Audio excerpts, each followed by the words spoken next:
ক্রিকেটকে বলা হয় জেন্টলম্যান গেম।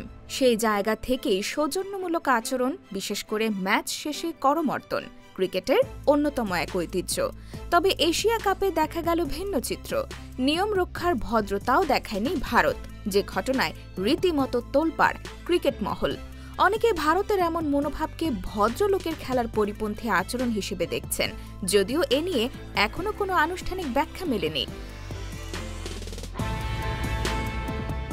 পরাজয়ের পর সৌজন্যমূলক হ্যান্ডশেকের জন্য মাঠেই ছিলেন পাকিস্তানের ক্রিকেটাররা, কিন্তু ভারতের খেলোয়াড় স্টাফরা মাঠে তো নামেনি, উল্টো ড্রেসিং রুমের দরজাও বন্ধ করে দেন, যাতে পাকিস্তানের কেউ অভিনন্দন জানাতে না আসতে পারেন।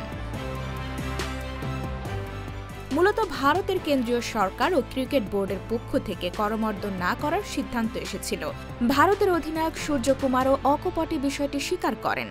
তার দাবি, স্পোর্টসম্যানশিপ স্পিরিটের বাইরে আরও অনেক কিছু আমাদের মাথায় কাজ করছিল, তাই সিদ্ধান্তটা এভাবেই নিয়েছে। তবে ম্যাচ শেষে করমর্দন এক প্রকার অলিখিত প্রথা, কিন্তু এবার ব্যতিক্রম ঘটায় ভারতীয় ক্রিকেটারদের আচরণ নিয়ে সমালোচনার ঝড় উঠেছে। অবশ্য এ নিয়ে আইসিসিকেও টেনেছেন পাকিস্তানের সাবেক অধিনায়ক রশিদ লতিফ। তার মতে এটাই ভারতীয়দের আসল চরিত্র। ক্রিকেট মাঠে সূর্য তিলকদের এমন আচরণে ভক্তদের প্রতিক্রিয়াও বিভক্ত। অনেকেই বলছেন রাজনৈতিক প্রেক্ষাপটে এটা প্রত্যাশিতই ছিল, আবার কেউ কেউ বলছেন প্রতিদ্বন্দ্বিতা যতই তীব্র হোক, ম্যাচ শেষে সৌজন্যমূলক আচরণই ক্রিকেটকে ভদ্রলোকের খেলা হিসেবে আলাদা করে তোলে। সব মিলিয়ে এই বিতর্ক শুধু দুই দলের ক্রিকেটীয় লড়াই নয়, বরং রাজনৈতিক ও সামাজিক আবেগেরও প্রতিফলন।